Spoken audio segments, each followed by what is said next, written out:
Michigan State hopes to continue building momentum after the 2021 campaign under Mel Zucker resulted in the Spartans' biggest single-season turnaround in program history.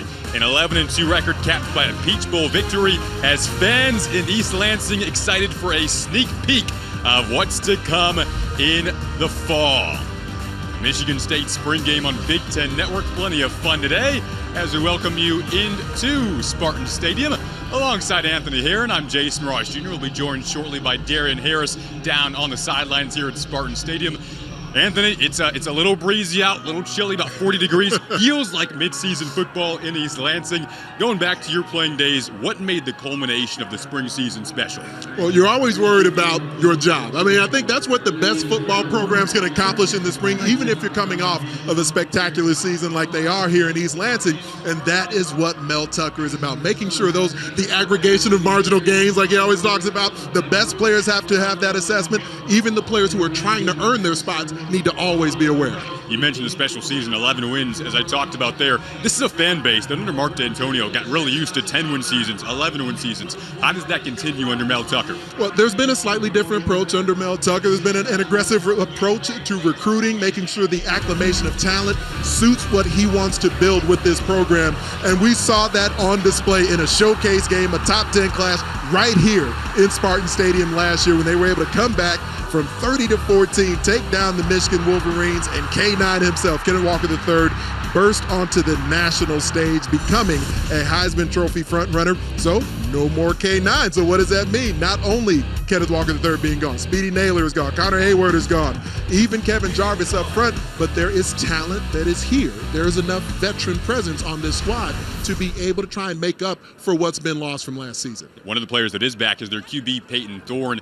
He returns. However, Spartan fans are clearly wondering, how do you fill the void in the backfield with K9 gone? I mean, it can be difficult. There's no doubt about it. But to have that type of experience, and especially experience that they trust at quarterback in Peyton Thorne, it makes all the difference in the world. And he's one of the players that really occurs to me when you're thinking about how do you continue to get better. So having some of the additional talent in the backfield will be huge. There's not going to be one individual, Kenneth Walker III, I think, that I see in this group, but so many guys like Elijah Collins, like Jordan Simmons, even having the former Pac-12 Offensive Player of the Year who will be joining the program in the months to come. There's a lot of different individuals who will get their opportunity, and once they get to the live portion on the practice field today, Jason, I think we're going to see some of that on display as well. Oh yeah, should be a ton of fun. Again, we got a lot coming up for you. Mel Zucker is standing by with Darian Harris down on the field. Down here with Coach Mel Zucker ahead of his second spring game as head coach of Michigan State. Coach, first and foremost, practice 15-15. What are you looking forward to getting out of the guys today? Yeah, we just want to get a little bit better today, man. Extreme effort, relentless mindset, focus on technique and fundamentals. We want to play smart, we want to play fast, we want to play physical today. Big time recruiting day here. A lot of guys here from across the country. A bunch of former players back. Freshman class coming in next year. Even T. Grizzlies in the house today. What does it mean to you to have this much excitement in East Lansing at this time of year? No, it's big, man. I'm really excited about what's going on here. Our fans are all behind us, all of our alumni, our former players. We got Grizzly in the house. It's just a big day for the Spartans. Everybody's excited about our program. They know we're moving in the right direction. And lastly, you got to set the expectation patch on. Brenda Tracy's here as well. What does it mean to have that relationship with her as a program and for what she stands for? No, it's very important. We partnered with her starting last summer. Our players really got a lot out of it, and we're going to continue to work with her to educate our players. Thank you, Coach. Yeah, thank you so much. Go Green. Thanks, Coach. Thanks, Darian. Let's look at today's format, kind of relatively similar to last year. So it's essentially a 15-period practice. The first half will consist of individual and group drills that you're seeing here on display. Second half is a bit more live scrimmaging, got some 9-on-9 involved as well. So it's an interesting format to watch today, Anthony, and we'll get some situational stuff, but really see kind of position groups that we can focus in on. Without a doubt. And I think that's where the positional clash that will be on display in a variety of spots is going to be really huge for this program. We've talked about knowing who the starting quarterback is going to be, but there's going to be guys trying to prove themselves to perhaps be the backup quarterback. The offensive line is what's gotten a lot of media attention, and that's part of the reason why there's going to be a fairly focused approach on the live segments of practice today and not sort of overdoing that because they are a bit thin up front on the O-line. It was something that Mel Zucker talked about with us earlier this week, is that essentially is the reason why they can't have a full game going against one another like you see around the country typically. But as you noted there, an opportunity to work on different things, have certain players get more experience than maybe they would usually get around this time of the year because they simply have to, given the thin numbers right now.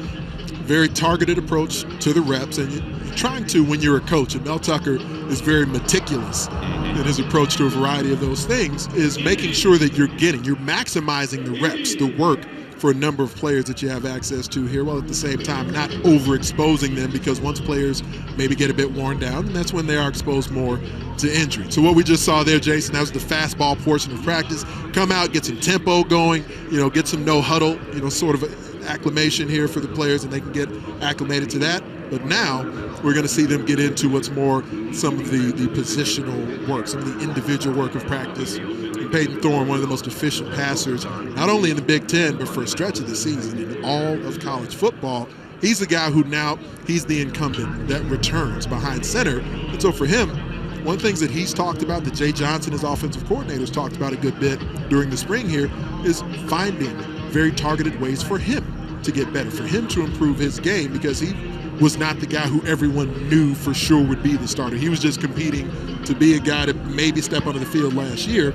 Everyone remembers that they had Anthony Russo, who was anticipated to be the guy with so much experience turning in. So now Peyton Thorne is your guy, so who else will potentially be in the mix? And as much as once we get into the season, it won't feel important unless something happens at starter. So having Noah Kemp into the mix here, Hamp Faye, Caton Hauser, a lot of different quarterbacks who have just joined the program at this point, but guys who have to prove themselves to Mel Zucker and Jay Johnson that they can be counted on if their number has to get called, because there's a lot that gets put on the quarterback in this system. It's interesting. This is the first time since 2019 that Michigan State hasn't had a starting QB competition, but the backup QB battle, there isn't a quarterback on the roster that's taken a college snap outside of Peyton Thorne, which is interesting. Last year, there was a backup QB in store for him, but now that's a position that you need. You hope that you don't have to use it often, but you need it.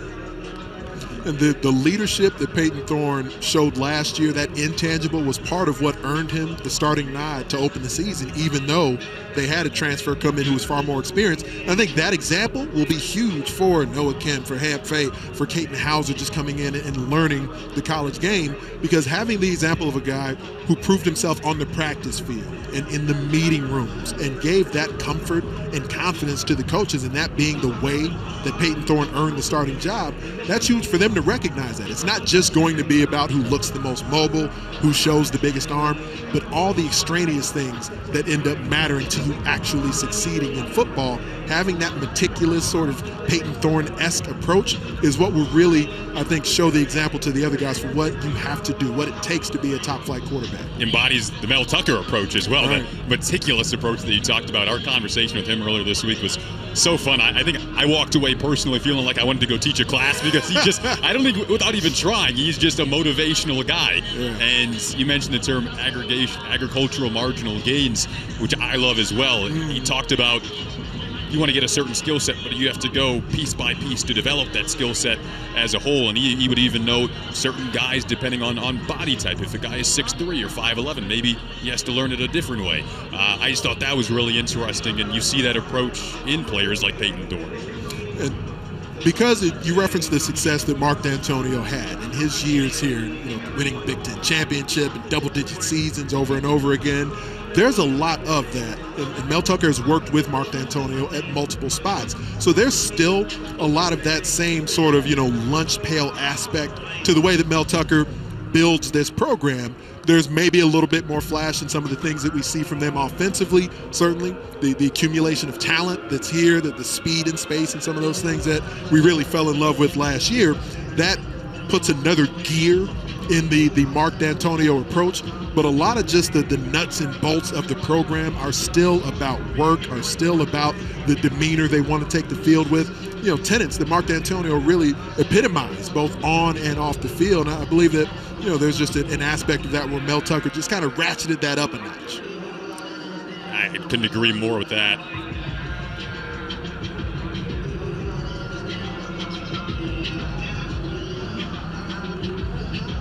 welcome to East Lansing, Michigan, the site of the MSU Spring Game.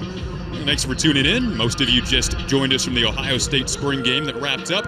I'm Jason Ross Jr. alongside Anthony Herron. We have Darren Harris down on the sidelines for us as well. Sun's coming out a little bit, about 40 degrees though. Feels like we're mid-season in East Lansing, and it's a fun day. We're getting a sneak peek of a Michigan State program trying to feed off of an 11-win season that was capped off by the Peach Bowl victory a year ago, and nothing but high expectations moving forward under Mel Zucker. A year ago around this time, Mel Zucker started to talk about how he wanted what felt like it could be a 3 or 4 year rebuild. He wanted that to be pared down into a 1 or 2 year rebuild. And I don't think the last season could have gone much better for Spartan fans and what they could have hoped the last season would become.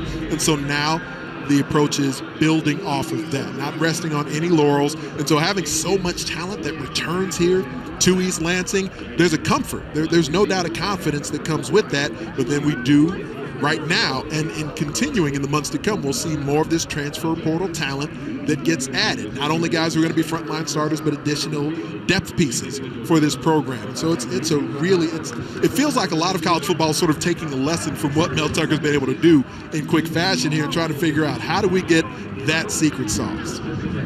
Well, one of the points of emphasis that Spartan fans are very interested in this year, we know Peyton Thorne is back at QB, but K9, Kenneth Walker, will depart, so that leaves a big void in the backfield. And this is one of the positions to me that I believe will catch folks off guard as we approach the fall, because a lot of folks don't end up recognizing that not only was Elijah Collins a player who previously showcased as the leading rusher for this team a few seasons ago, that he can get it done, but you've also seen Jordan Simmons, even last year, certain games. I called a game against Youngstown State where Jordan Simmons went off and showed what he can do. Harold Joyner is a player who'd been in the SEC, and he's more of a bruiser, but then they've added Jalen Berger, a top-flight recruit who was previously at Wisconsin. Davian Prim was a player who's Berger toting the rock right now, and he's had a really impressive spring in some of the recent scrimmages here. But then even not on the field today will be a former Pac-12 Offensive Player of the Year in Jared Broussard. I mean, that running back room will be rife with just riches, talent everywhere. I can only imagine the embarrassment of riches that will be on display as they approach the fall season. Yeah, Broussard will be arriving after graduating from Colorado in May. And you mentioned Elijah Collins. His past, he ran for nearly 1,000 yards back in 2019, but Kenneth Walker a season ago just so special. Doak Walker Award winner in the 2021 Big Ten Co-Offensive Player of the Year was just absolutely spectacular from the very get-go and never really let up. He really was. I mean, the very first snap of the game of the season against Northwestern, Kenneth Walker III did what his teammates had been witnessing in practice throughout the entire spring and into the summer workouts and everything else throughout fall camp. So he certainly did announce his presence with as much authority as you could hope someone will. And then from there, we did still see some moments where if he got banged up and there were certain games where they felt like they didn't need him quite as much, with some of that talent was on display, some of that depth. But the rest of the country, who maybe wasn't watching Spartan football quite as closely, they saw it as well as anyone could wish that it would be seen right here at Spartan Stadium in that late October game, a top 10 clash against the Michigan Wolverines. You got it in the second half, and Kenneth Walker III took the game over. And as important as anything, the offensive line was able to take the game over as well against a very talented Michigan front seven. So that shows the aspect that we were referencing a moment ago, Jason, where this is a team with speed and space. This is a team that wants to go fastball with some tempo, that wants to throw the rock deep, but they want to run the football. That is what their DNA is still going to be about. And that's where that Mark D'Antonio kind of lunch pail aspect of things, there's no doubt Mel Tucker still brings that with him with just a little bit of a different flavor. Naturally sets up a balanced offense that had a season ago and hoping to have that this upcoming season. There's Davion Prim, a freshman that Mel Zucker really likes. He was actually one of the first recruits under Mel Zucker. He hasn't taken a snap yet at the college level, redshirted a season ago. But Mel Zucker talked to us earlier this week about the player alerts he's been doing, showing clips of certain guys in the room after practices. And Davion Prim is a player who has stood out when it comes to the player alerts. What I love about Mel Tucker's approach is that when a player impresses him, he makes it a point to show that to the rest of the team as well. It's not just the frontline starters, the proven commodities, the figures that everyone already knows is on the field on game day making plays. He'll make sure that at Davion Prim, who's trying to prove his wares not only to the coaches but to the teammates, that you highlight that as well, that you let players know that their improvements are being recognized, that the work they're putting in is being appreciated. And it's one thing to talk about it in the meeting room with your assistant coaches and maybe pull, Davion aside and let him know that you see what he's doing. But it does matter for that to be shown to the rest of the team also. There's a level of agency that ends up giving the team, the players themselves. Here's a look at Mel Zucker, who's excited for today, as usual, very detail-oriented. We'll step aside and rejoin you shortly from East Lansing on the Michigan State Spring Game.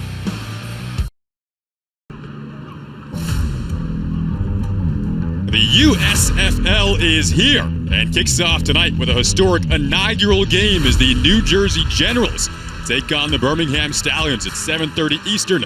That's on Fox and NBC. New era of football getting underway with the USFL. Should be fun. Jayden Reed, look at him there, one of the top wideouts, the top wideout a season ago for Michigan State. Back in business on the field today in East Lansing. Another guy who was spectacular right from the get-go. A little over 1,000 yards receiving, and he will be the top target once again, Anthony. Remarkably versatile football player as a receiver, a deep play threat, possession guy at times. Use him in a role that almost is an extension of the rushing attack.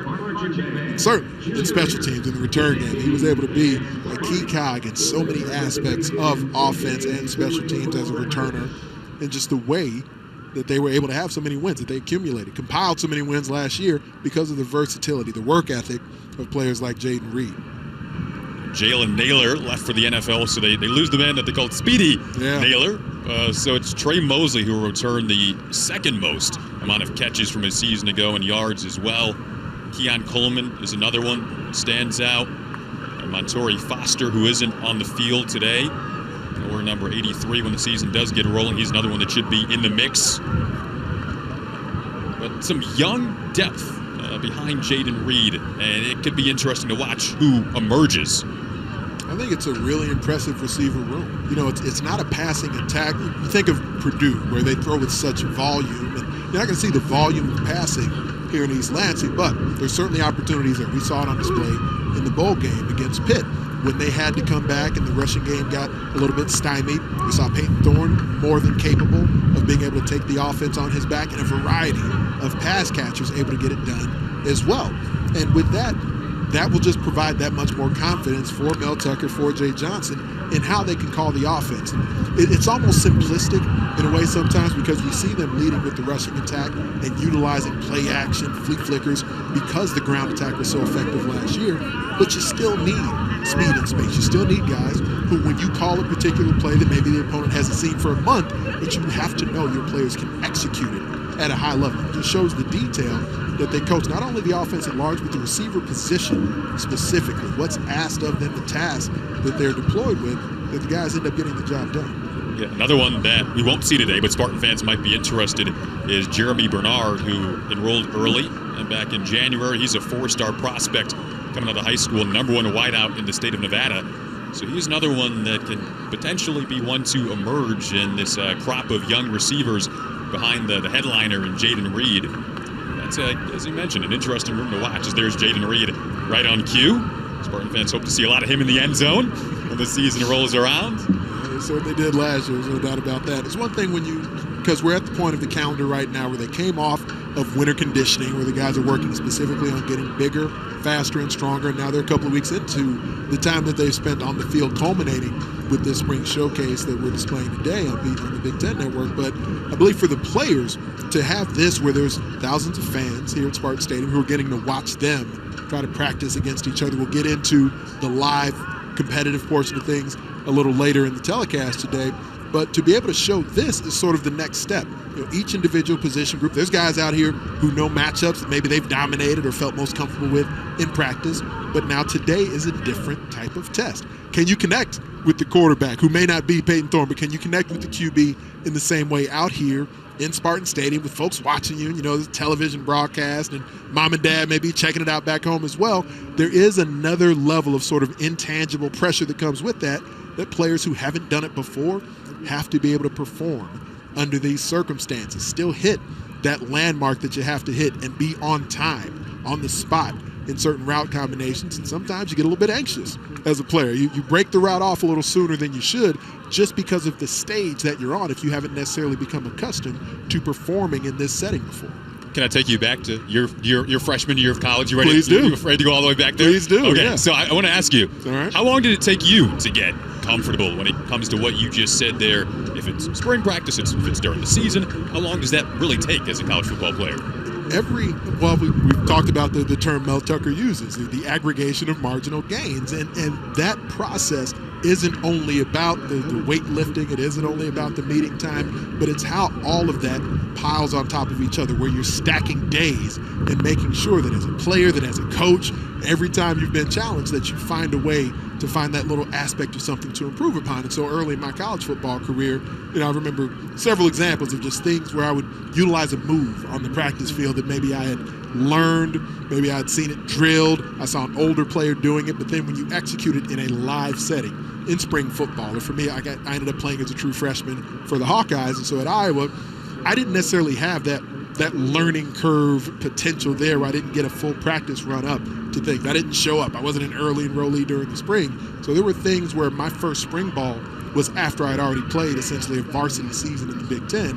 So that was a huge leap for me between bowl prep and spring football to really recognize some of these physical gains I made, what my body was now capable of as a teenager. That's a huge aspect of things here, where now, as we talked to Mel Zucker about, really just his second spring, third year, but of course he had the COVID year, and then last spring was really the first spring he had this opportunity, and there was so much new talent. But now this second spring, not only does he know the players much better than he did before, but they know him, they know his expectations, they know what he and his assistant coaches expect of them day in, day out. So they don't have to coach effort anymore, from the older guys all the way down through the younger guys. Makes a huge difference when you can move on and they know the tempo that's expected. You can move into coaching the more granular details of their assignments. Love that you bring that up, because that's going to make all the world in the difference. I also love that you mentioned the physical gains. You've got the sleeves rolled up now, which weren't rolled up before we came in the booth here. So you're getting into it on this brisk day here in East Lansing. Look at Keon Coleman again there. And something you and I talked about beforehand, too. You mentioned Mel Zucker's attention to detail. When it comes to teaching, sometimes with a guy, it can depend on if he's 6'3" or if he's 5'11". Yeah. That can determine how learning a skill varies. And just kind of that detail is something that's hard to do. And as you mentioned, you don't necessarily know a guy in the first year as you would in the second year. And now he does know his players, and they know him, which is obviously key moving forward. And we were highlighting there that Keon Coleman is a guy who played not only football here, but played for Tom Izzo, played some hoops as well. But watch him out in the route combination at 6'4", is a guy who runs really well for his frame. But because he participated in the basketball season for Tom Izzo and the Spartans hoops team, I mean, hey, if you got the ability to do it, young man, pursue everything you want to pursue. But when you're looking at the football offseason, it does make his learning curve just a bit different than some of the other players, because the potential is there. There's no doubt about that. You look at that route, he looked back very late for the football, so there's some things in his game that feel a bit innate. But then here on the basketball court as well, look at him switch to the left hand. Nice little crossover, weaving between multiple defenders, finishing around the rack. There's no doubt skills possessed in each sport here. So you love Keon Coleman being able to, at a school like this, it's great in both sports, to be able to pursue both of those as a young athlete. So I have a fun nugget for you here, Anthony. Last MSU player with a touchdown and a basket in basketball in one season. Got to go back to 2005, 2006, Matt Trannon here in East Lansing. And I have to shout out our spectacular stats man, Dave Ellis, for that one. I can't take credit for that. That was all Dave Ellis, and it was awesome. So shout out Dave Ellis in the booth, our awesome crew here in East Lansing today. Well, we're happy to have you joining us. Again, this first half is a sequence of individual drills, both group and individual. So we'll step aside and rejoin it in just a jiffy here in East Lansing. Well, to get Spartan fans even more excited to look at the 2022 schedule, which will be here before we know it. Kick it off with Western Michigan at home, a couple of non-conference home games. Then going out to the Pacific Northwest here, Anthony, to play Washington. What do you think about that matchup? Huge game. New coaching staff is going to be out there in Seattle, but it's a program that it built itself up to one of the more prominent in the Pac-12 of recent vintage. And I think it's going to be one of those opportunities, just like we saw last season where Michigan State had a proving ground on the road down in Miami. Now they get to go on the road to Pac-12 country early this coming fall, and I think it'll be an opportunity for a statement there early in the year. That'll be just the second ever meeting between MSU and Washington. First one was back in 1970. Then you've got this stretch here that kind of jumped out to me, a 3-game stretch: Ohio State, Wisconsin, Michigan. Bye week before the Michigan game. Kind of interesting that both the Wolverines and the Spartans have a bye week before that Michigan game. That'll obviously build up the hype even more in this state where they love to go back and forth. That 3-game stretch, how do you come out of that still in a position to, in their minds, hopefully win the conference? Well, it's a stretch that can either make or break your season when it comes down to it. You have a lot of physical football that gets played there, and that's one of the things that Mel Zucker will continue on his team and pride itself on.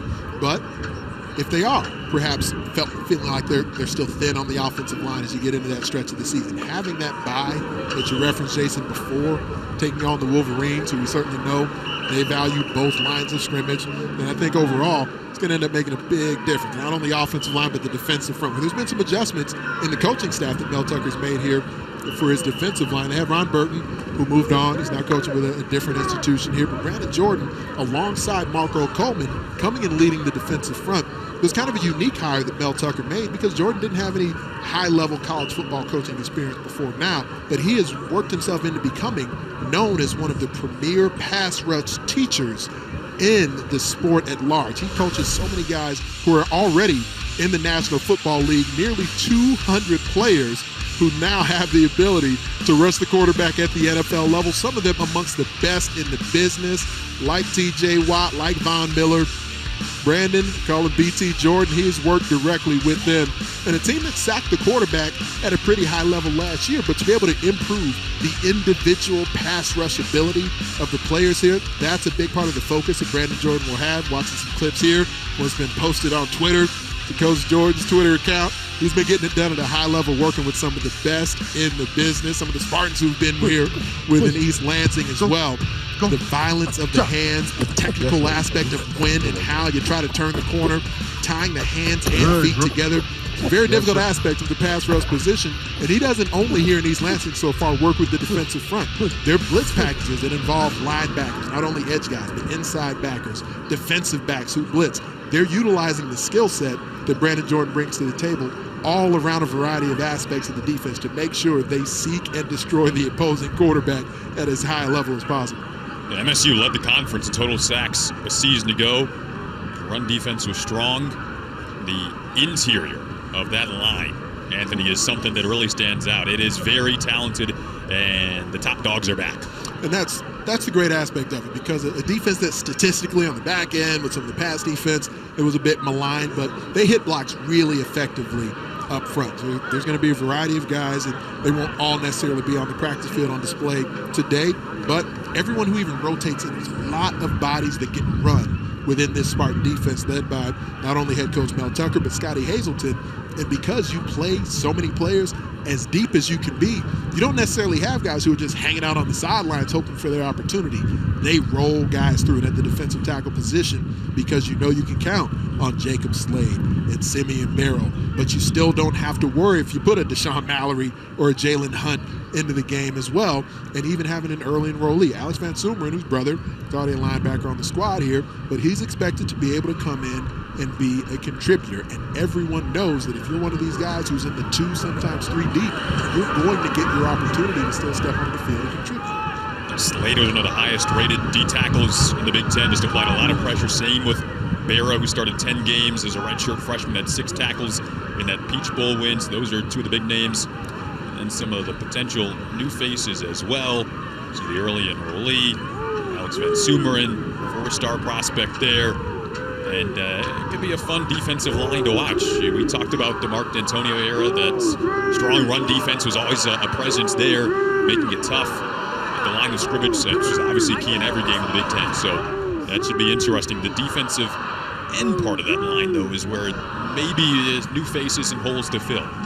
And to have that position be such where I compare it a bit to where they're at the wide receiver position. There's a lot of guys with ability, with physical potential, not as many who've necessarily proven it here with this program yet.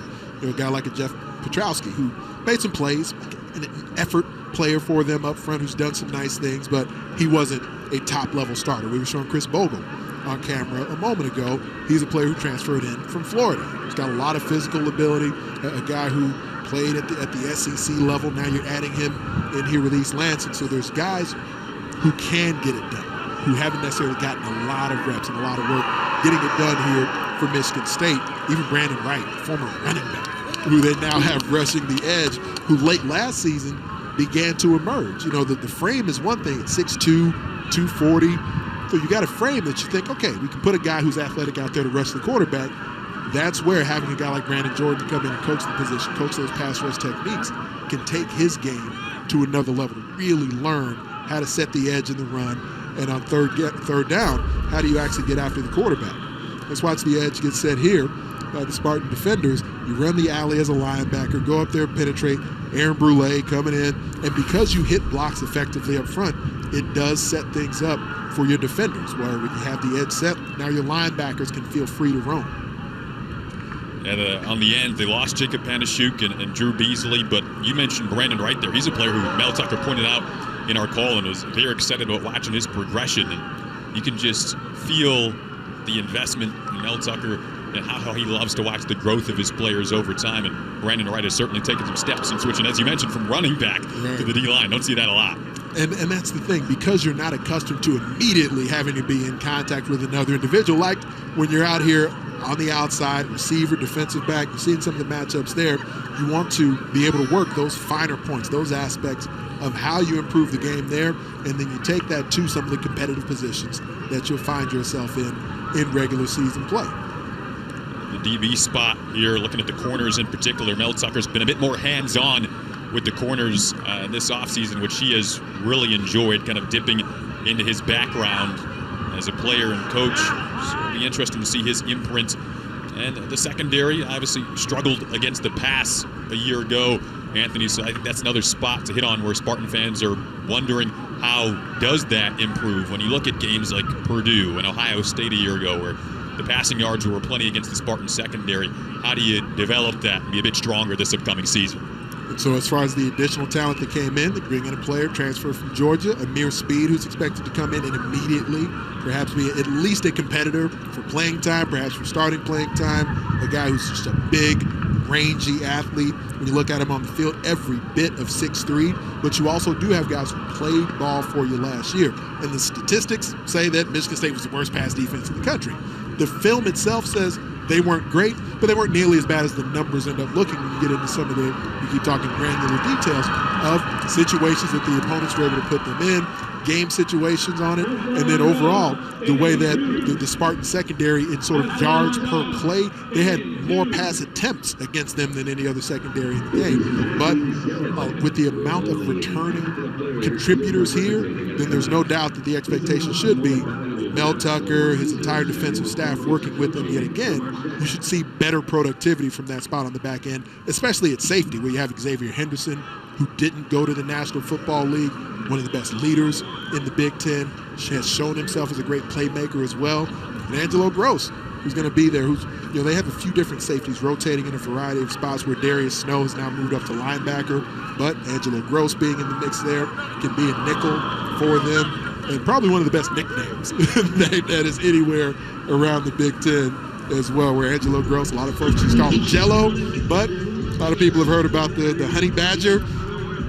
They're trying to dub a new, I don't even know what type of animal the sugar weasel would necessarily be defined as, but you got another nickname here coming into Big Ten parlance with Angelo Gross taking the football field. There's some good nicknames around this roster, specifically defensively.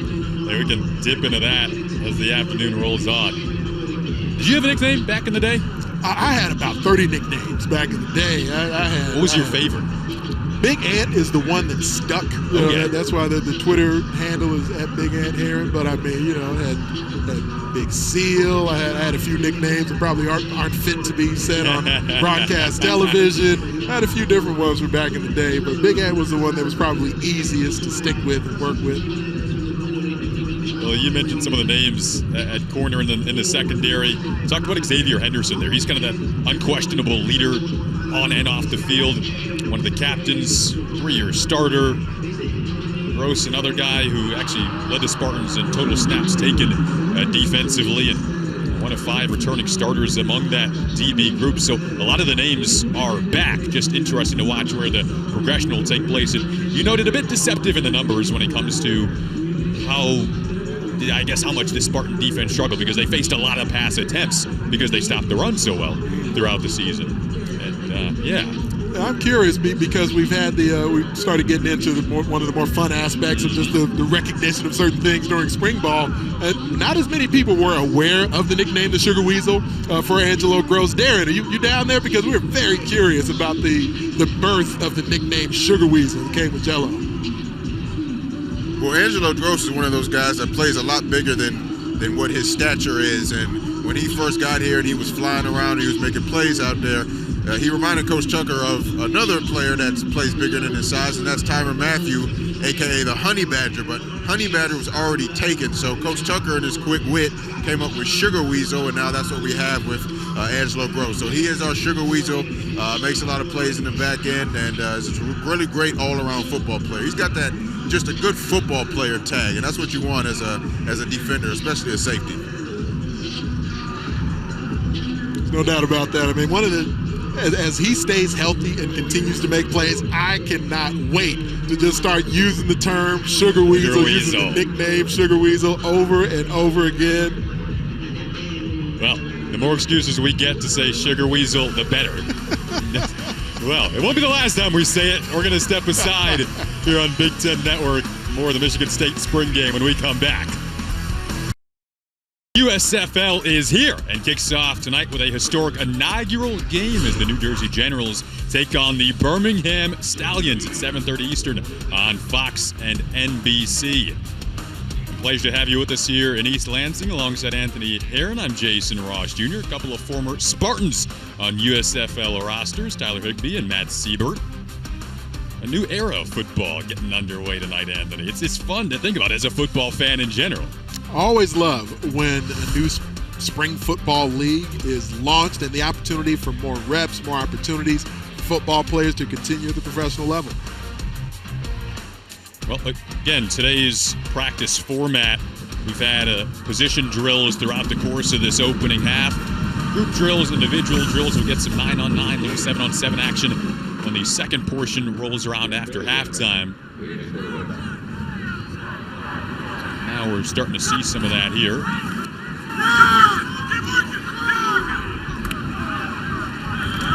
For a player like Hant Fay, who's in at quarterback right now, he's not necessarily under the true physical duress of an opposing pass rush yet. But for Jay Johnson, you still want to see the quarterback position operate in rhythm, on time. In moments like that where you maybe see the pass protection break down a little bit, does he climb the pocket with the proper mechanics that you hope for and make the right decision? Again, if you joined us a little late, there's kind of a three-way competition for that second-string QB position. Peyton Thorne, obviously the clear-cut number one, but Hant Fay, Caden Hauser, and Noah Kim all in the mix. Another look at the pass rush here. Obviously not touching the red shirt. But that was Brandon Wright coming off the edge. We were highlighting Brandon Wright earlier in the show as a guy who got moved last season from running back and just through repetition and hard work has now continued to figure things out. He began to emerge as a real part of this Spartan pass rush last fall. And Mel Zucker really pointed out his improvement at the beginning of the season to the final stretch. Reaching over the middle there. And we talked about also the young depth at wide receiver earlier. Jayden Reed being the clear-cut number one.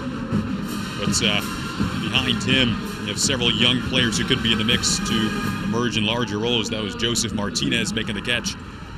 And then one of the position groups we didn't talk about yet is an interesting one, the tight ends, which loses Connor Hayward, who was kind of the go-to there a year ago and really molded into that position and played several different spots throughout his time at Michigan State. So filling the void there. Malik Carr isn't on the field today, but certainly one that'll be prominent moving forward in that position. Tyler Hunt, more returning experience. Look at a key transfer in Daniel Barker from Illinois, a guy who you really like. An offense last season that had a record-setting quarterback in touchdown passes, one of the top, maybe the top running back in America in Kenneth Walker III.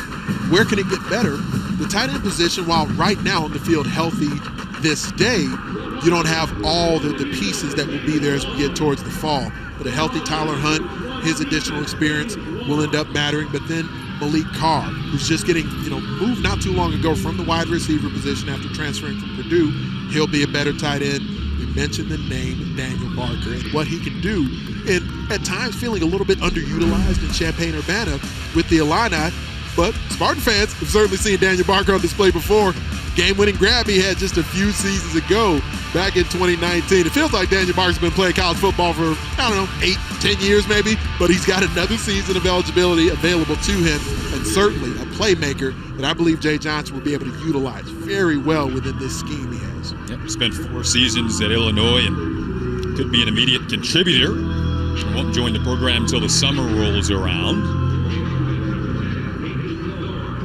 I see Peyton Thorne in at QB. This is ones versus ones now. Berger at running back. That's a spot to keep an eye on when it comes to the reps here. Thorne rolling out of the pocket. Can do this well. Just to throw it out of bounds there. So we've seen some good pressure. The D-line. Both the second string and now the ones out there as we noted. And it is noteworthy, how much does it mean? Who knows? But you said Jalen Berger. We're going ones versus ones. Jalen Berger is the individual who's in there at running back right now for the Spartans. So it's a little pass protection responsibility. He had to step in there and meet Jacob Slade in the middle of the line. Slade is no small man at almost 320 pounds, but Berger not only needs to showcase what he can do as a runner, but the other aspects of the position. Here's Berger right on cue. Transfer from Wisconsin, who joined the program in January and making an early impression. Showing some good things according to Mel Zucker. Another look at that hole here. He's an intriguing talent, there's no doubt about that. I covered him when he came out of the high school level as well. He was an All-American Bowl participant. I've been calling that game down in San Antonio for a number of years. He was one of the top all-purpose running backs in America, on that margin of being a high 4-star, maybe low 5-star level recruit. And the expectation was start him in Madison. That didn't work out. He's one of the additional talents they brought in here via the transfer portal, looking for an opportunity to restart his career. The body man, no gloves, coming up big there. Yeah. Meeting Berger promptly out over by that far sideline. Should see more of that throughout the season from Kyle Halliday. One of the things we'll see more of as well, there was some pass receiving ability for Kenneth Walker, no doubt. Wasn't utilized as much in that role because of how much he did carrying the football. Jalen Berger does bring that to the table, though. Against some of the other backs involved in that mix, we'll see Elijah Collins, Jordan Simmons, Garrett Broussard, one of the transfers from Colorado that hasn't arrived yet. He'll be here after graduating from Colorado in May. There's Jordan Simmons. So again, who takes over the vast majority of the carries will be the big question mark heading into next season. There'll be plenty of opportunities. That's one thing I'm certain of. And as much as Kenneth Walker III emerged as the main rock turtle for the Spartans, you look at the statistics, there were plenty of guys who still did get their fair share of touches as well, because there's a concerted focus on leading with the ground attack, setting up a lot of these mammoth play action pass opportunities. Like they blew it dead there as Thorne tried to step up through the pressure. Credit the D-line again. Simeon Barrow, a very versatile player. He's been used at defensive tackle, has also rushed the edge as well. Very quick hands, gets skinny in the gap. Watch him, did you see how he turned his shoulders between two offensive blockers? And when you're fighting pressure, sometimes you straighten out that long arm and fight the pressure with pressure. Sometimes you get skinny in that gap, turn the hips, turn the shoulders, and penetrate. It's one thing Simeon Barrow is very effective at. Barrow's powerful, isn't he? 6'2", 285. Really strong guy.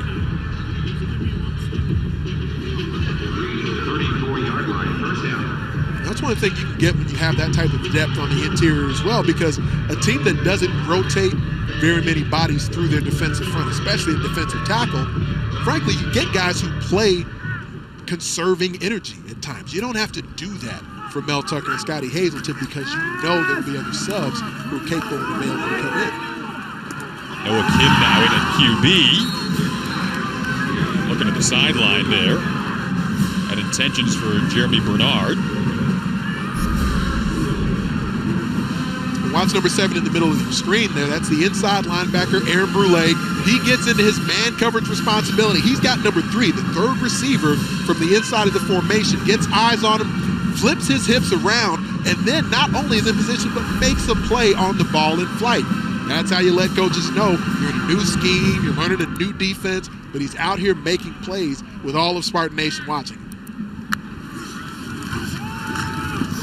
Kim's pretty elusive as well, can make people miss, throwing once again toward the sideline. By the way, on that previous play, we weren't sure if Jeremy Bernard would be out on the field today, but to remind Spartan fans, he enrolled in January, one of the top wideouts, the top wideout out of the state of Nevada, 4-star prospect, so another guy who could potentially emerge at that position. Interesting to see the different QBs getting reps right now. To find out who will be that backup behind Peyton Thorne. We saw it take a couple of reps. Another look at Bernard there.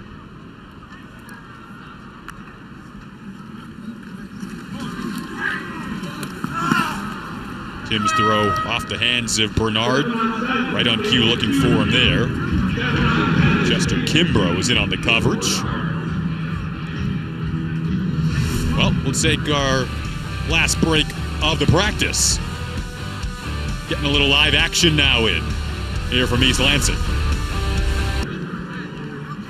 You mentioned Mel Zucker was going to be a bit more hands-on with some of the corners this year. There he is chatting with corner Chester Kimbrough. That's some of the details. And then while we were in break, this is what Spartan fans hope to see.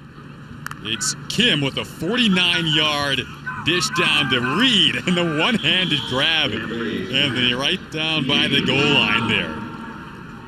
You got to be willing to attack when you're in a Jay Johnson offense. There's no doubt about that. As much as they run the football, it will set up opportunities for the deep pass. You can dictate coverage. You got playmakers on the outside like Jayden Reed. You want to take advantage of that. Spartan fans hope to see a lot of that. So probably be catching the vast majority of those passes from Peyton Thorne. Now of Darren Harris down on the sidelines with a special guest that Spartan fans might be familiar with. Yeah, man, excited to be joined by my former teammate, Will Golston, going into year 10 now with the Tampa Bay Buccaneers. Can you believe you're going into your 10th year in the NFL and with a Super Bowl ring already under your belt? No, I couldn't, but I'm glad to be able and excited to be able to come back with Tampa, 10 years strong, and the Super Bowl. Hopefully we get another one this year, you know. So we haven't seen you in East Lansing in a few years, man. I mean, I know I've talked to you on the phone. I talk to you all the time. We did a little interview a couple years ago, but what brought you back to East Lansing at this time right now? Well, I saw what Coach Tuck did last year. I believe in his motto. I believe in what he is established as a Spartan. I wanted to be a part of that type of stuff. And I also brought my kids, my son. He's starting to play football, so I wanted to bring him and show him what real football looks like, and that's what it is here. 12 years ago, you took me around this campus on my official visit as my host. Got me to commit, so that was a good thing, man. But just what do you remember about your time suiting up in the green and white?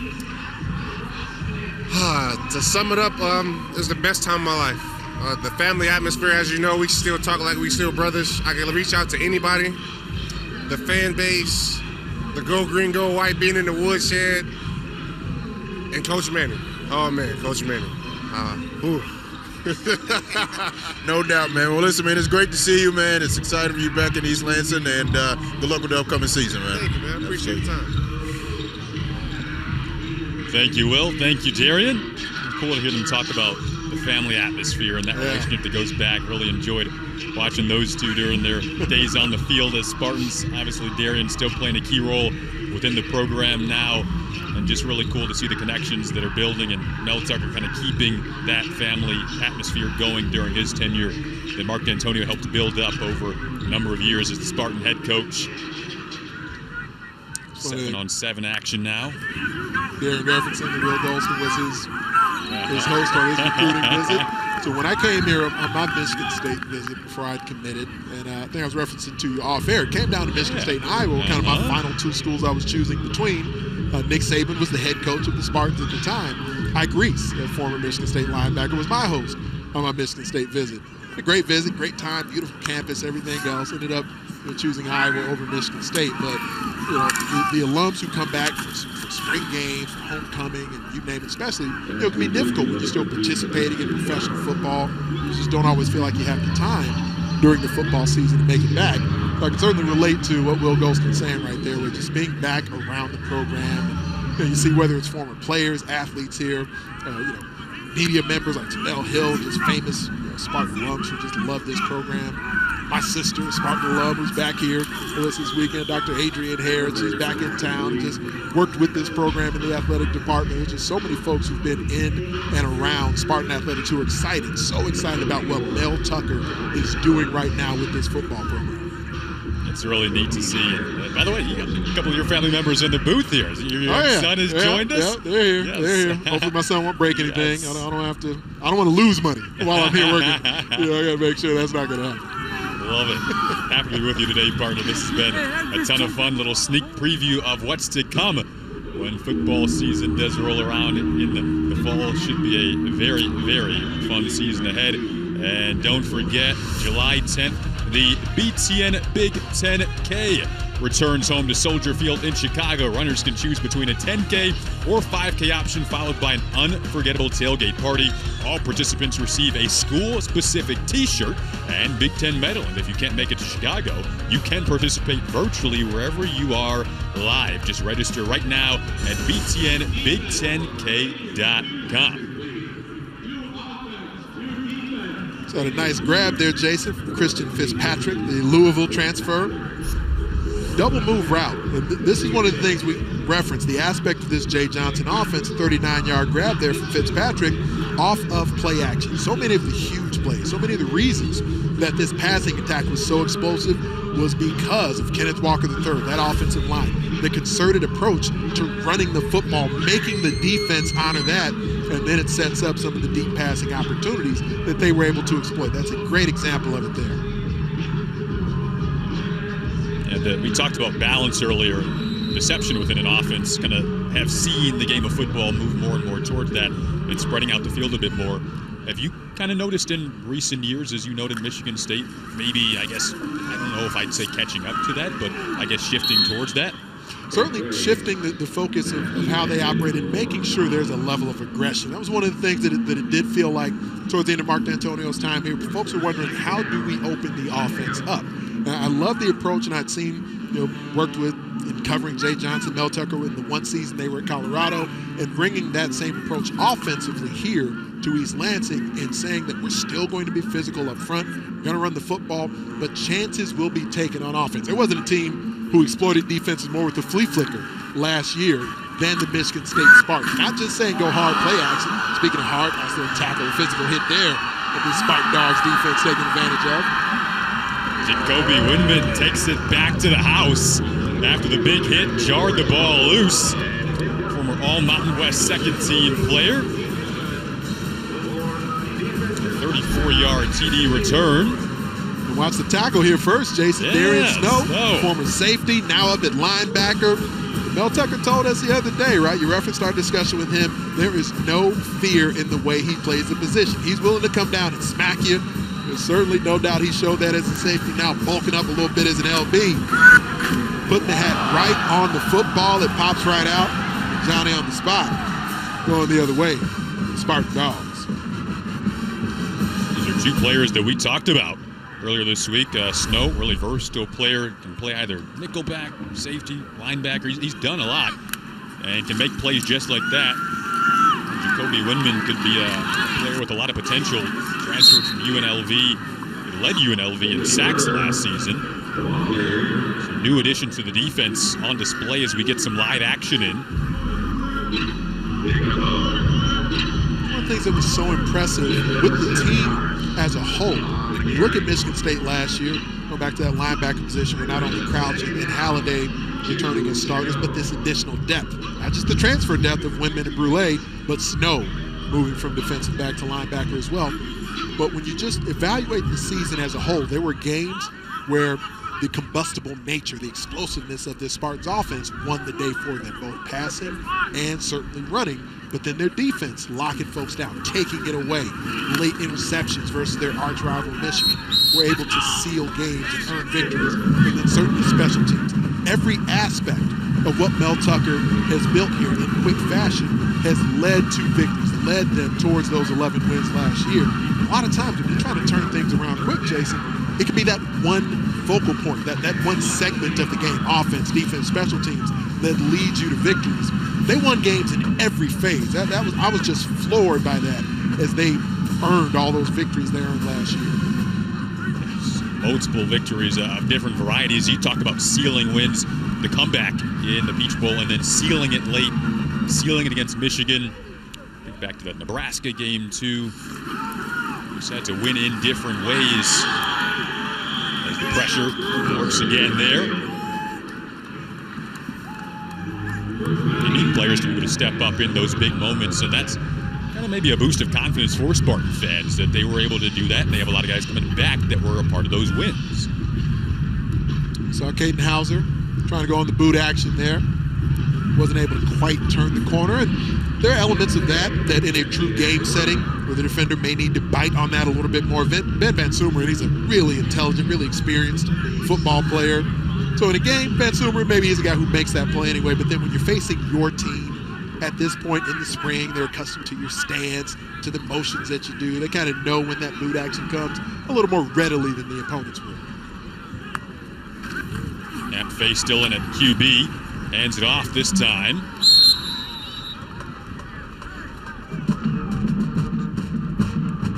Chris Bogle on the edge there. We talked about him earlier. 6'4" defensive end. Look at him working to extend those arms away. Got one of these mammoth offensive linemen. You engage him for a moment, get some extension to set that edge. Key transfers.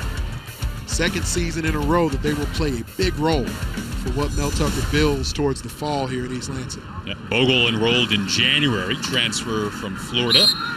You can kind of see the SEC sprinkled all over this defense when you look at it. A lot of former SEC players, a little Alabama, a little Georgia in the mix, and Florida as well. And Mel Tucker obviously has roots down there and has really utilized his past relationships well to begin to build his culture in East Lansing. He's such an experienced coach. I mean, the National Football League, with his connections there, have made a big difference in formulating his coaching staff and the confidence players have in their development towards the next level. And then in the Big Ten, the MAC, the SEC, like you referenced there. I mean, think about Jayden Reed. He's a Western Michigan transfer.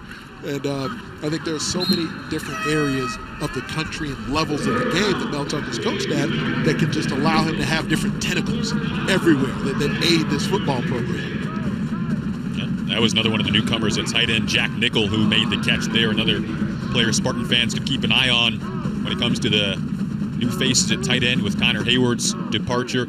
By the way, partner, I have to mention, I told people earlier, you rolled up the sleeves. I've now put on the coat, and your sleeves are still up. I'm not as tough as you. I tried to catch up to you, but I couldn't. I'll get there one day. But not today, obviously. I've got a little bit more insulation. Some natural insulation that suits me in a way that isn't quite there for you yet, Jason Ross. There's no doubt. There's no worry about that. If we go back on camera, though, feel free to lose the layer. I'll take it off for a second, pretend like I'm not shivering.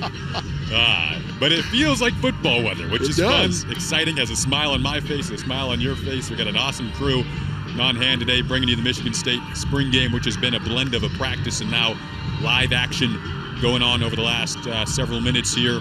Getting some 7-on-7, 9-on-9. Did you feel that breeze come through the booth a moment ago? I did. You survived it, though. I survived it. Yeah, I can survive it every now and then.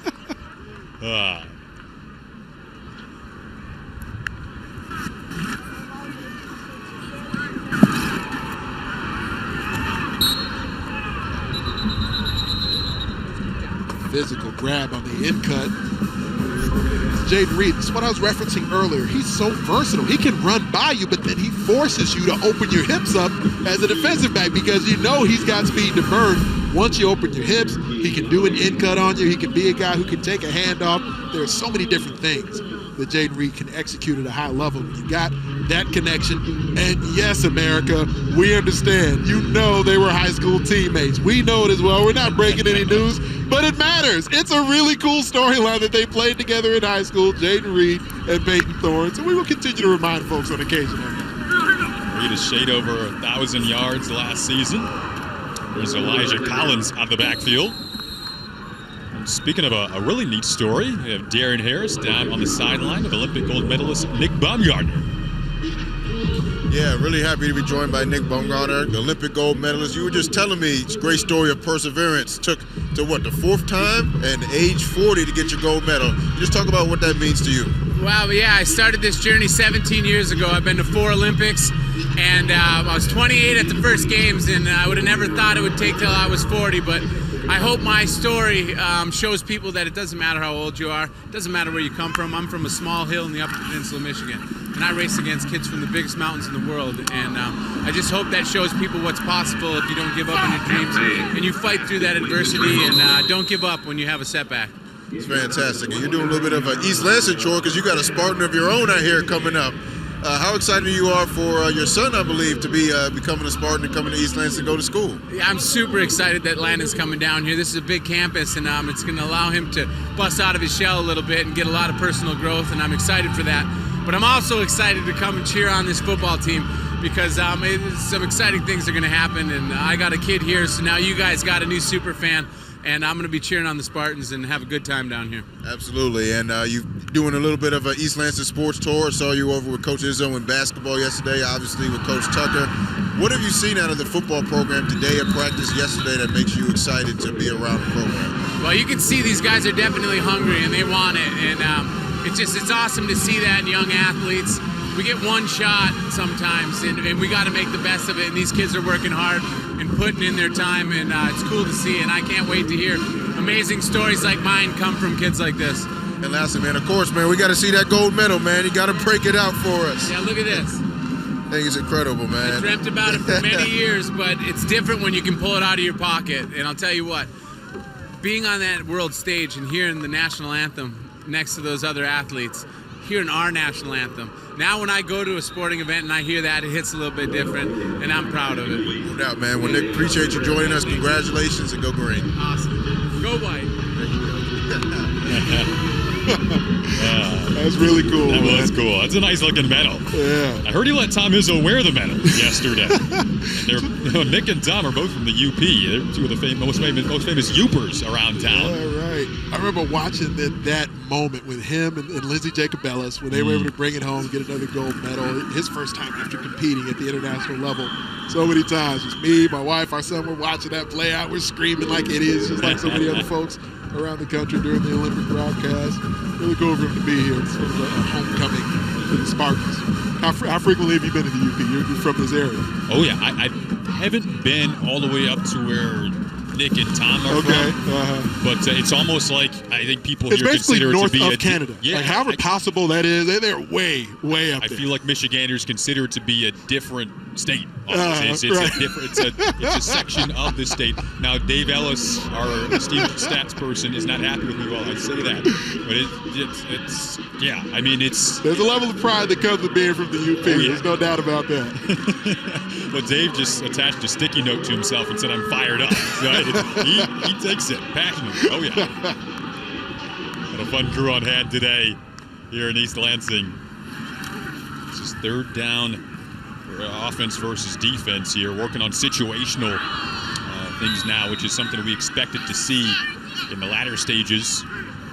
I thought this was interesting when we get to see this because it's obviously important. Whether there's third down, defense, offense, whatever time it might be in the game, your 2-minute offense going, a lot of different things that you can work on in a scenario like this and do it in front of fans as well. And the cool thing is there's a level of engagement that the players will have here that feels a little bit different than players that don't rotate as many bodies through.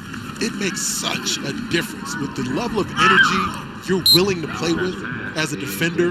When you know you're likely to get a certain amount of run during the games, you're truly, even if you're not competing for a starting job, you're competing for playing time because they're going to rotate people through. They even did that on the offensive line last year where they had a bunch of different guys. You were mentioning Nick Samac earlier, but he wasn't the only one There was a part of the rotation up front.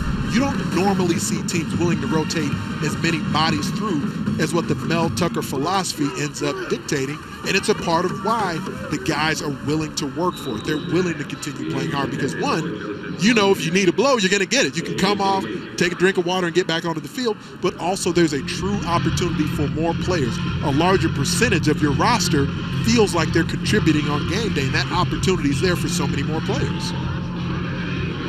Starting to see them dip into the second and third string at corner now and different positions here, just seeing different faces on display. And as you mentioned, maybe whatever string you have those guys right now, they could be getting reps and be rotating in consistently when the season does roll around. So all of this very important. And obviously the coaching staff seeing you in those scenarios.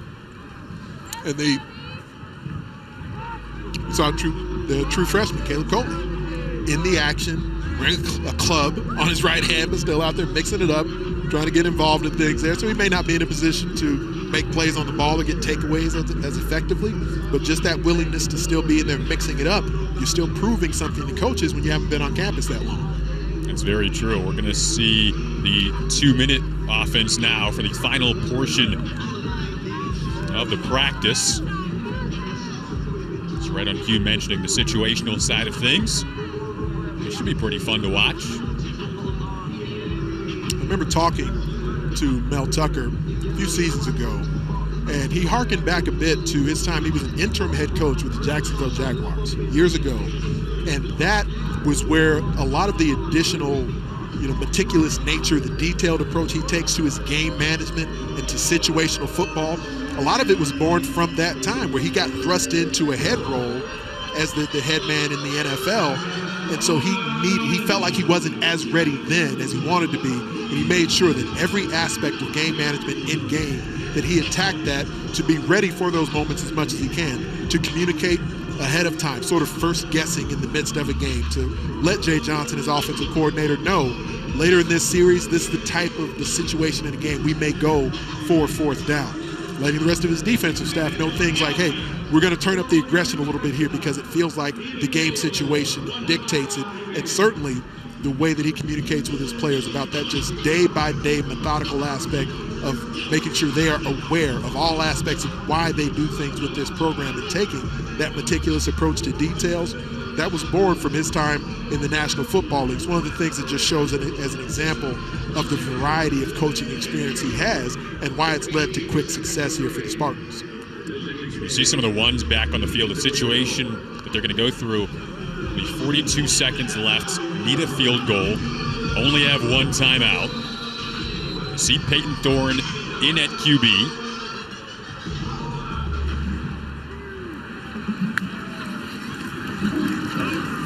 Well protected, finds Jayden Reed, his top wide out, pushed out of bounds. So even little details on display here, getting out of bounds.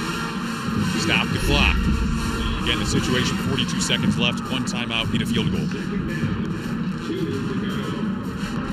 Certainly your experienced quarterback, your leading returning receiver. And look it up, no surprise there. Once again, well protected. This time he goes over the middle and has another first down and more. Leading with Trey Mosley there. Another hookup that we'll hope to see pretty often in East Lansing. Mosley returning the second most catches with Naylor departing to the NFL. Throwing a little bit of the fastball tempo at the defense.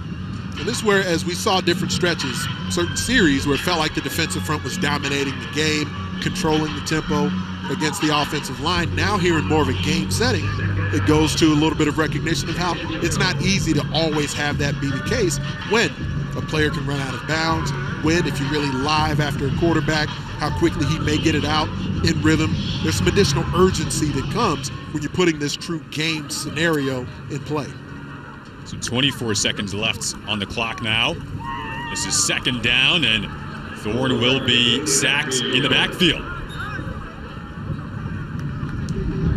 Use that one timeout that they have in this scenario. Again, scenario 42 seconds, the one timeout they've now used, and looking for a field goal here.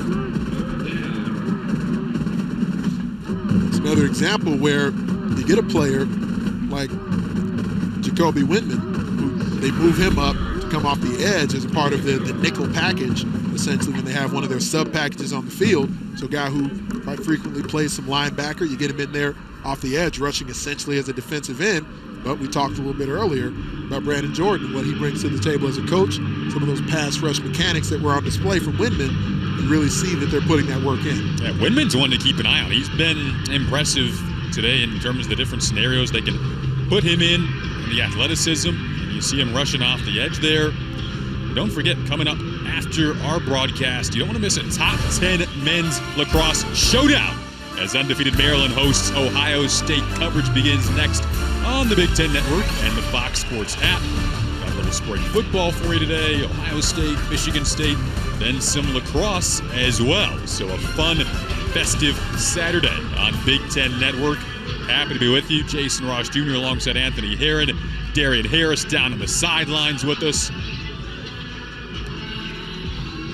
The scenario is now 3rd down and 15 with 20 seconds left.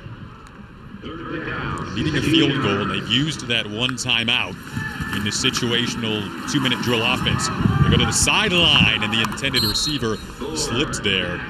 They're looking for Keon Coleman.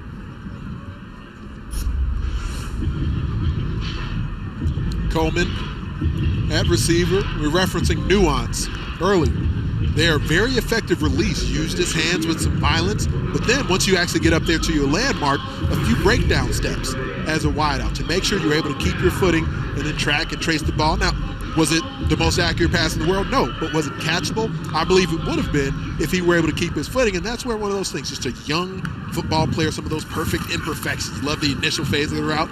Second phase could have improved. On 4th and 15, had the target he wanted in Jayden Reed, but incomplete and broken up.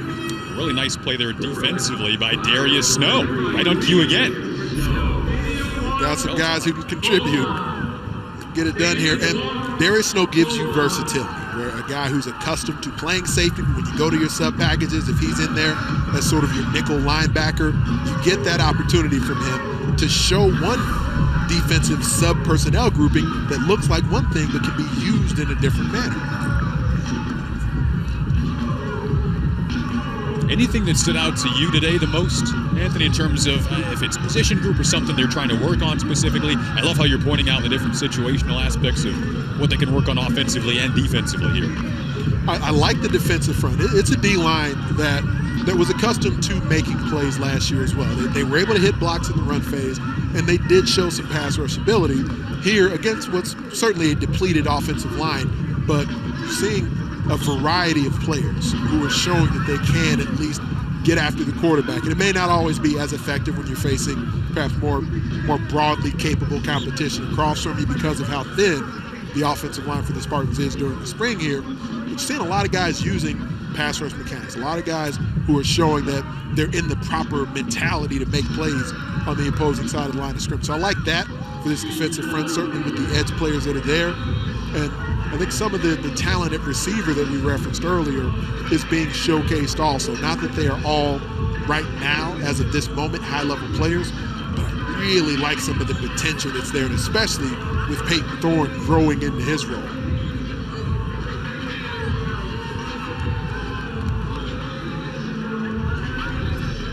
Talked about some of the potential down the road here with the national recruiting rankings. You see it year by year, getting better and better. All those rankings according to Rivals. Number of 4-star commits, we've talked about a couple. Some that will be joining the team in the summer. Here are the ones in the freshman class this year. Peyton Hauser, the QB who could potentially be the backup to Peyton Thorne this year. We've seen Van Sumeren make a couple of nice plays today. Jeremy Bernard on the field at wideout. Jaden Mangum, another in the secondary. Dylan Tatum in there as well. So bright future ahead here in East Lansing. And I think that's another component that you and I have both taken away, is that there is some young, fun depth that is still to come. And I talked about the receiver position, and it'll be interesting to see who emerges into what role. And then the new faces via the transfer portal as well. So it'll be interesting. Your margin for error can be really small if you don't have competitive depth within your program. And that's where there are ways that you go about that. Mel Zucker recognizes the point I was making a few minutes ago about playing a lot of bodies in the game. It keeps players engaged. It's why roster retention hasn't really been a big issue for him yet. That's one of the aspects of it. Even letting players who are in the transfer portal continue to compete for you, like Ben Van Sumeren. Those things matter. Players take note of that. Mahano Oteote as a linebacker is a high-level recruit out of Bishop Gorman, a couple of seasons to go. Maybe hasn't emerged as quickly within a deep linebacker core as he hoped for. Entered the portal, came back in, maybe a contributor this coming fall. But there are ways that Mel Tucker's gone about things so far in East Lansing, and you're seeing that plan that's in place and quick, tangible results that come with that because of the way he's crafting this roster. And that competitive depth doesn't only matter from a player aspect, he's adjusting the coaching staff as well and keeping essentially competition amongst the assistants on the staff as well, just to make sure they're hitting their peak as frequently as they can with schematics, with recruiting, with the approach of what they're attacking day in and day out. It's really impressive to see how he's crafting things here. Well, love having you with us on Big Ten Network, and don't forget, every Big Ten team, every Big Ten sport customized your way on the Big Ten Plus app, powered by Big Ten Network. Stream hundreds of live, non-televised events, plus next day re-airs. It all adds up to a bigger Big Ten. Download and subscribe today. Easily one of my favorite apps to go back and watch games and dive into the season that we are getting ready for. To be here before we know it. Mentioned Michigan State kicks things off with Western Michigan. They've got the big non-conference matchup against Washington out of the Pacific Northwest in the Seattle area. And Washington doesn't necessarily have sky-high predictions this season. So you think back, you and I both talked about the Miami game a season ago for Michigan State going to Miami at Hard Rock Stadium and coming away with a convincing win. Maybe they do that against Washington, gets the momentum rolling again. See, hopefully they get drag the Huskies into the deep water. Yeah, there you go. A little bit there of that, you go. I mean, there's a few little monikers that made their way into the national consciousness last season as Mel Zucker kind of burst onto the scene here in East Lansing. We'll see if the Woodshed catches on at Spartan Stadium. But dragging folks into the deep end, that was definitely one that had kind of an ominous sort of feeling, sort of sound to it that folks really gravitated towards. There's Marco Coleman there, the new coach leading the defensive front, and their efforts there within that defensive front with the guys with their hand in the dirt. That's where Marco Coleman, all his experience in the National Football League as a player and getting deeper and deeper into the coaching realm of things also, he did it at a high level. Not everyone who played it at a high level can communicate it at a high level, but Marco Coleman has certainly shown that through various aspects of the coaching ranks. And that's where, Ron Burton was a really effective coach here for a long, long time. He's going to continue to do so. So there's no doubt that they had quality D-line play here, but some of those adjustments between Marco Coleman and having a Brandon Jordan here now working, multiple coaches working with that defensive front. And we talked about how Jordan will be able to work with various aspects of pass rushers that would be utilized on the defense. Just continued tweaks that Mel Tucker continues to make to this Spartan coaching staff.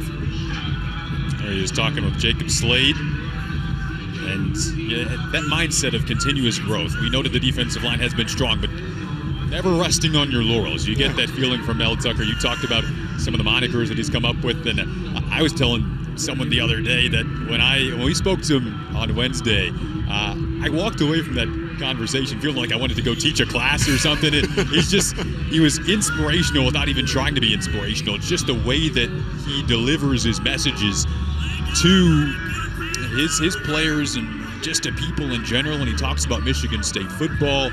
And I couldn't imagine being a player and not being inspired to go out and play for him when he talks to you pregame.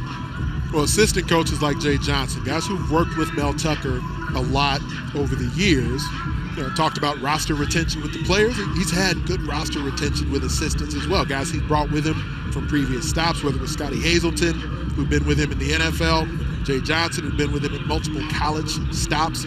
They love working with and for Mel Zucker as well. He is the consummate communicator. He's got a plan in place and this determined day in, day out approach to it. And it's lending to tangible results. And then, so that speaks to the excitement we were talking about around this football program right now, because that 3 or 4 year rebuild did, as Mel Zucker predicted, turn into a 1 or 2 year rebuild.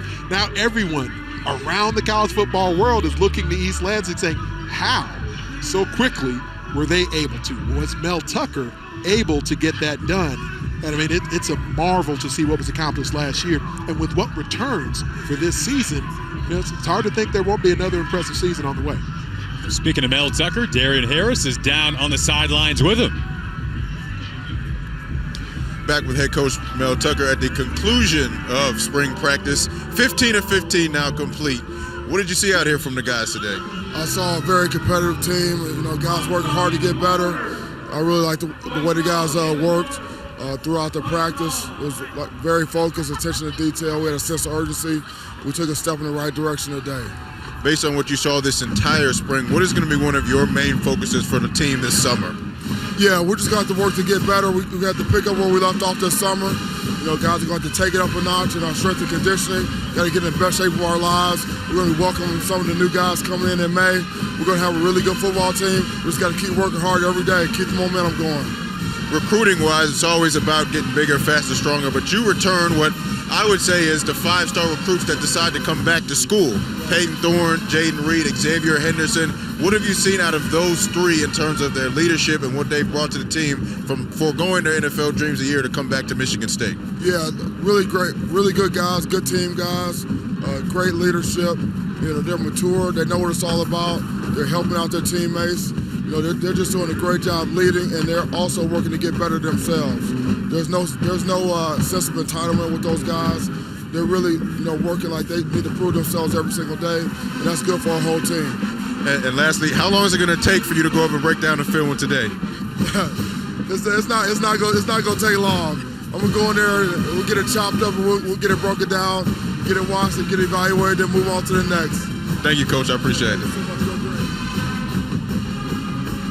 Thanks, Coach. Thanks, Darian. Always appreciate Mel's time. Yeah, this was a fun day. We will wrap it up when we come back. More interviews, more fun from Spartan Stadium.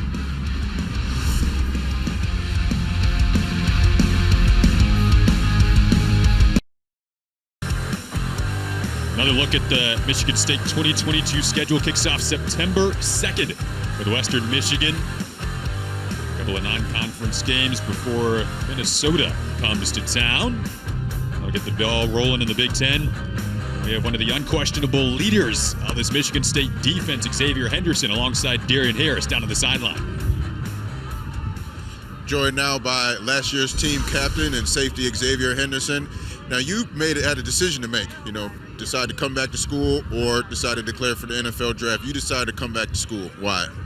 A couple different reasons. Really, it's more of a personal decision. When you got to be selfish in those decisions, but I thought it was best in my best interest to come back. But you also get a sense of you want to be back with the team, and Michigan State does so much for us as players. I thought I could use another year of being in school and taking advantage of all the opportunities. What have you seen in the team this spring, coming off of an 11-win season last year, that makes you optimistic that to repeat the success coming up for this year? Yeah. Well, you can tell that a lot of people are more bought in, and we understand more what Coach Tucker's trying to do, and how we kind of have to go throughout this program. You got to bring something to the table, and people understand that we're all here working hard, and we didn't take any steps back after the season. We're only going forward. Coach Tucker has kind of stepped back into the position room a little bit, working with the corners, working a lot with the secondary. How has that been for you, having not just Coach Barnett, but also Coach Tucker working with you all individually? Yeah, it's crazy because Coach Tucker is such a smart guy. He's been around for football for so long, and his knowledge is so high. It's something that just kind of you can't help but get better when he's around, and the things he's saying. It's funny sometimes his sayings, we're like, what's he talking about? It's old school saying, but Coach Barnett will explain to us later. So it's crazy to hear some of the knowledge that he's got from so many things he's learned in the years. Awesome. Thank you, Xavier. Appreciate it. Yes, sir.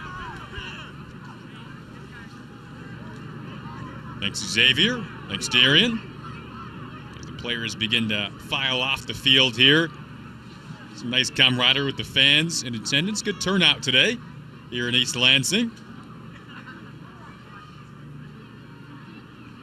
Well, we also have Darian with Darius Snow.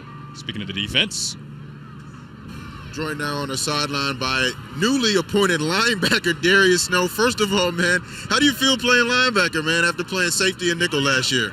You know, it's unique. You know, it runs in the family.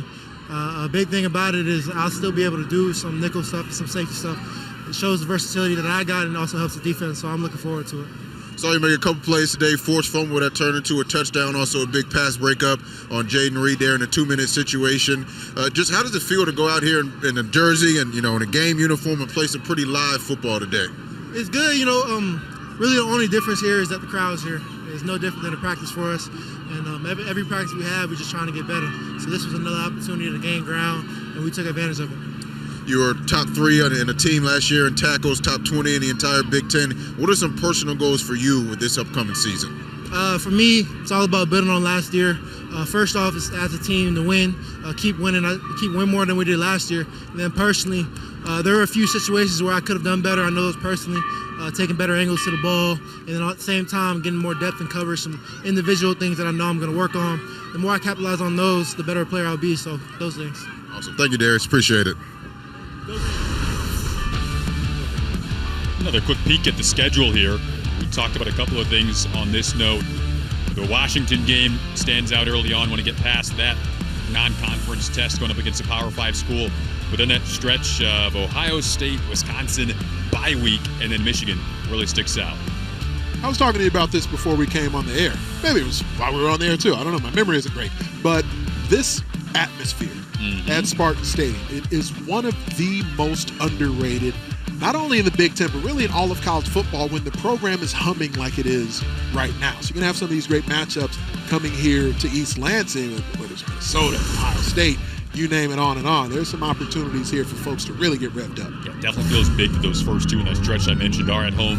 We also want to mention the USFL is here and kicks off tonight with a historic inaugural game as the New Jersey Generals take on the Birmingham Stallions at 7:30 Eastern on Fox and NBC.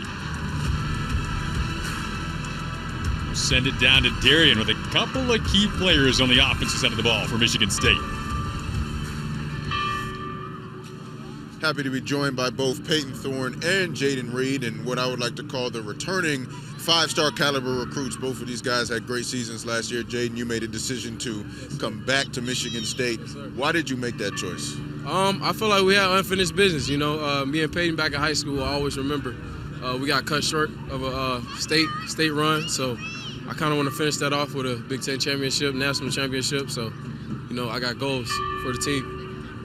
Peyton, last year, standing in almost his exact spot, just the other side of the field, but you talked about your goals and aspirations as a player and for the team. You set records last year. How are you going to be able to top that coming up this season? I think it's all a day-by-day process. We talk about the process a lot here, and that goes into, setting new records down the road, and those are, team records. And so we're looking to just keep getting better every day and then just keep building and moving forward in what we're doing here. Coach Tucker made some statements last week and in his press conferences and said, this is your team. You're the guy now. What does that mean to you, and what have you taken in terms of new steps in leadership that are going to help you as you move forward through this season? Yeah, it's cool to hear that from Coach Tuck. That comes with responsibility, and you got to be ready for that. And, it's part of the quarterback position a lot of the time. And so, it's just working with the guys around you, and being the best that you can be, and then, trying to get the guys around you to be the best they can be. And I think that's what leadership is, and getting guys to buy in and getting guys to, be the best players that they can be, players and people. Jayden, back to you. What are some specific things you're looking forward to working on this summer going towards next season? Personally, I want to become a better leader. I don't feel like I'm vocal enough, so I feel like I can improve on that as well, bringing my teammates along with me, stuff like that. And just personally, for on the field stuff, probably getting out the top of routes, getting out of routes quicker, tempo on routes and stuff like that. So that's what I'm looking forward to working on and going into the season. Awesome. Jayden, Peyton, thank you. Thank you. Awesome. Thank you, guys. So, two of the top talents in the Big Ten right there. We'll be back to wrap things up from East Lansing after the break.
Well, Nick Bumgarner has enjoyed his time in East Lansing just as much as Peyton Thorne has today. The gold medal on display.